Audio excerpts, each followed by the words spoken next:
Next natin guys, ang gulay. Ito lang natin, ilalagay natin sa dinding. Sibuyas, kamatis. Pakuluin muna natin yung ating tubig.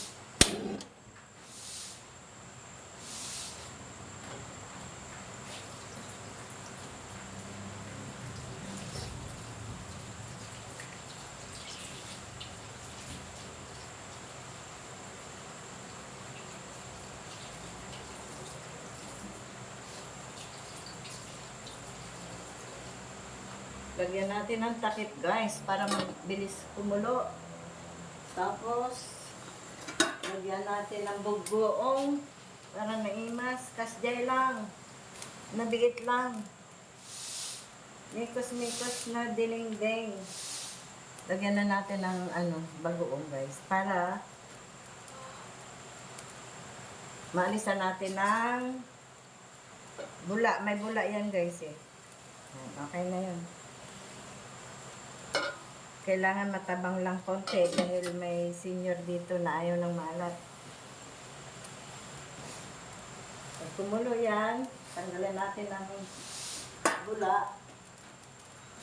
Tapos, lagyan na natin sibuyas, kamatis. Para hindi pangit sa kaserola. Ganun lang yan guys.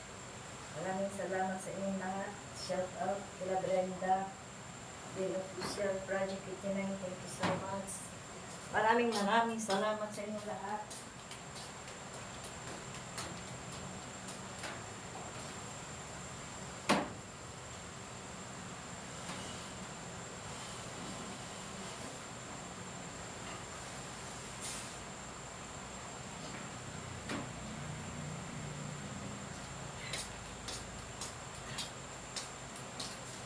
Thank you so much sa lahat ng suporta nyo kay Super Yaya. Maraming salamat po. Tayo magluluto ng dinengdeng. Ngayon pa lang po ay taos puso ako nagpapasalamat sa inyo lahat. Sa lahat ng suporta. Thank you so much guys.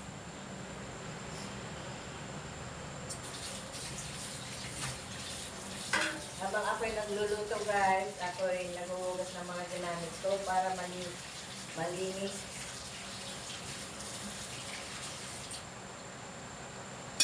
Malinis tingnan. Malinis tingnan ba?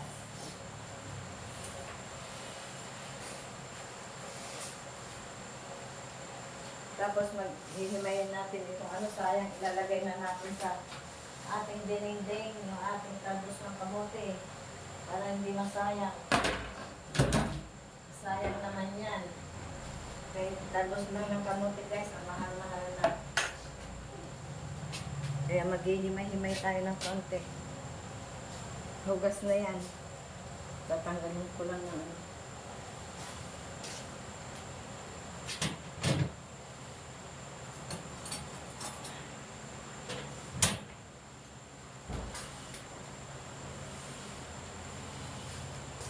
kumukulo na guys. Kumukulo na siya. Tanggalan natin ng bula. Ayan ang mga bula-bula na ganyan.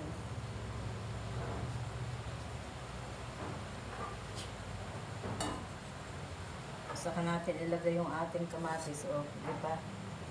Ayan. Tanggalin natin yan.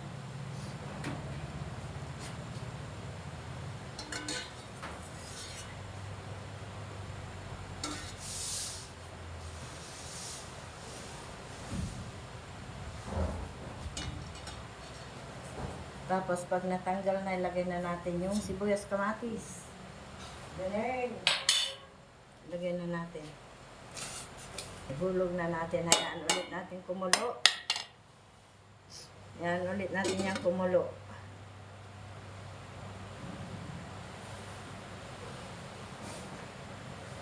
Lagyan na pala natin yung sahog. Lalagyan na natin ng sahog. Tapos mamaya pag ilagay na natin yung gulay, tatanggalin natin yung sahog para paibabaw yung sahog. Unahin natin yung buntot. Ganyan lang guys. Magtitira ako para sa aking apo na hindi kumakain ng gulay.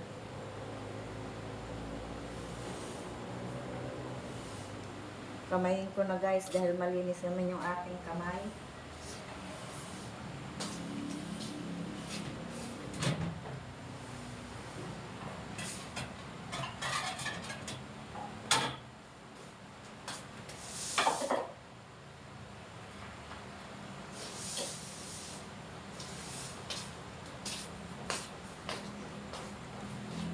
Lagay natin yung mga tinik-tinik. Char. Ano lang yun guys. Yung mga lalagas-lagas ba. Ang lutong ng anbong oh. Diba? Mamaya tanggalin natin yan. Takuloyin ulit natin. Ang lutong-lutong ng palikpik ng ano bangus.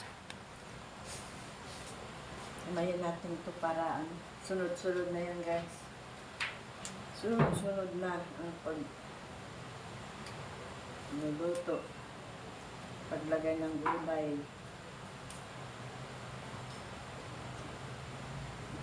Separate ko yan guys mamaya yung ano. Sago. Habang kumukulo siya,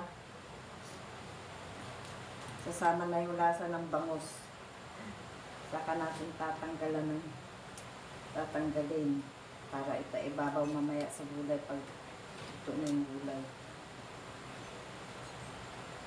Diba?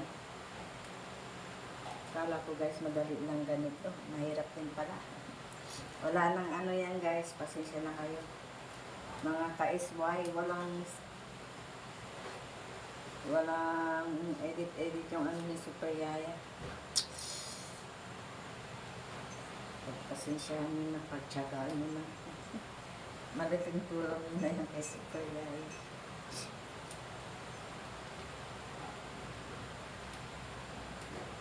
Lalo ko na itong talbos ng kamote.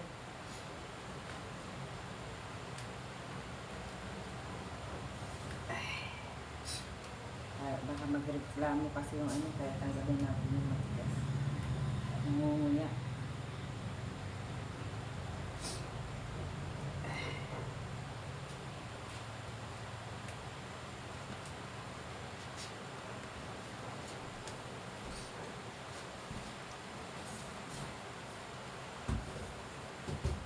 Ganyan lang yan kasimple guys, para walang mantika. Kung ayaw nyo ng mamantika, yung galing lang sa bangus ang mantika niya. Mas masarap kasi pag ano yun, dinding. Hindi ko ipagpapalit ang dinding sa adobo guys. Lalo na kung bunga ng malunggay. Paborito ko yun.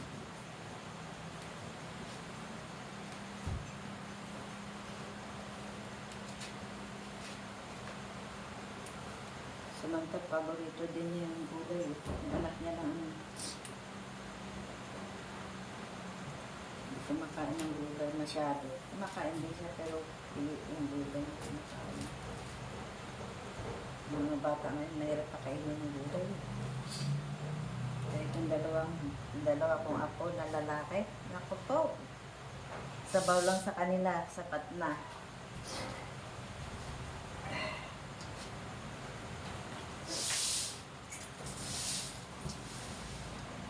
Tanggalin na natin yung sahog guys. At ilalagay na natin yung gulay.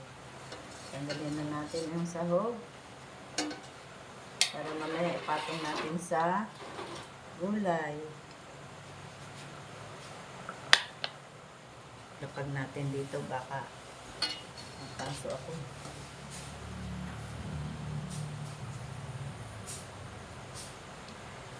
Oh, diba? Hirap magluto.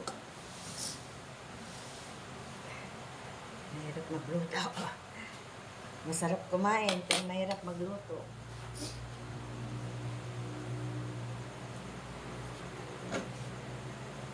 Lagay na natin ating sitaw, sigarilyas, at mani. Yan.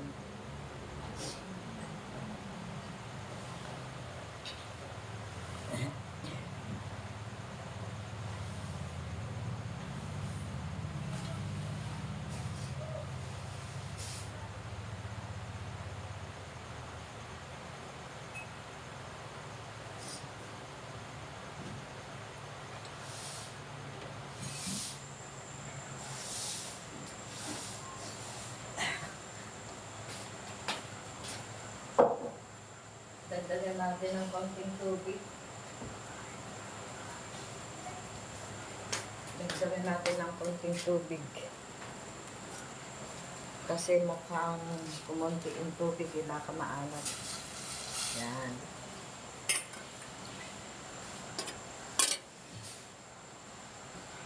Tapos takpan natin ulit, hayaan natin kumulo.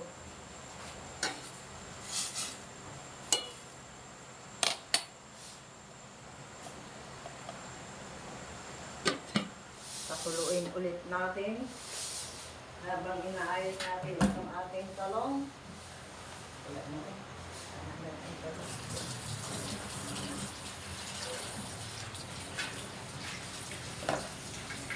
Hiwa-hiwain muna natin yung ating talong, guys.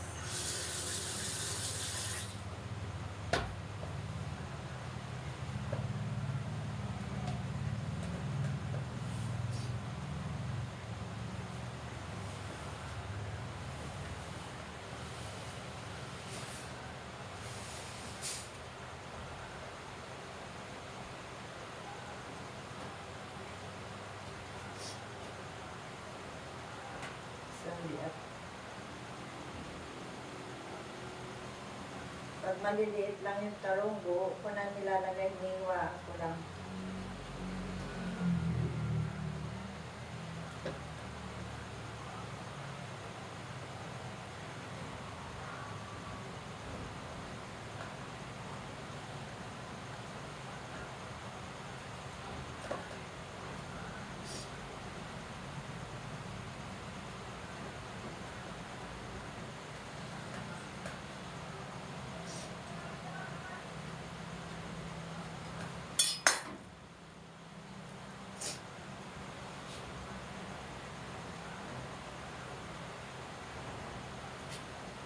Lagay na natin yung ating talong. Para sabay-sabay na yan. Saka yung saluyot.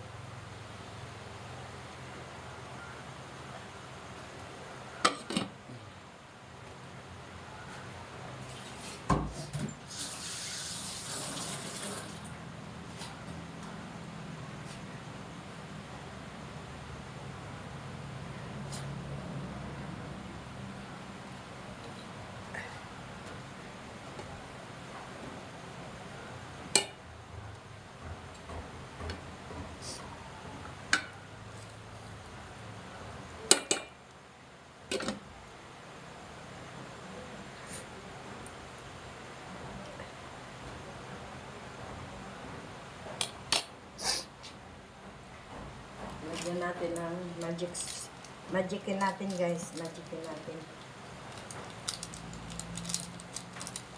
Yung isang supot ng magic syrup is 3 gamit lang pa yan.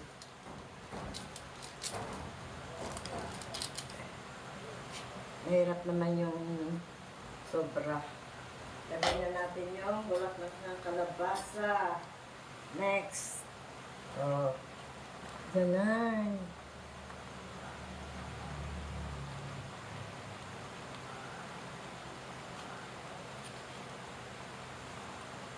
Pag kumulo yan, sakto lang na maluto yung talong at saka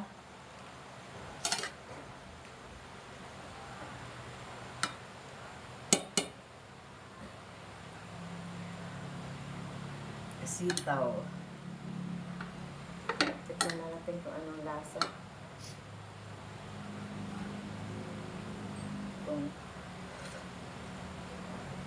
Wow, grabe. Napapasagap na naman ako ng kainan.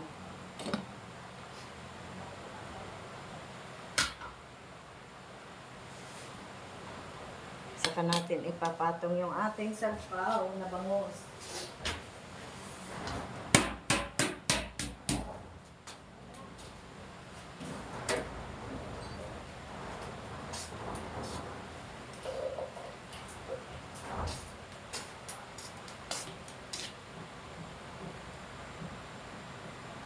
Lagay na natin yung ating talbos para hindi naman siya ma-overripe. Ay, ma-overripe, ma-over.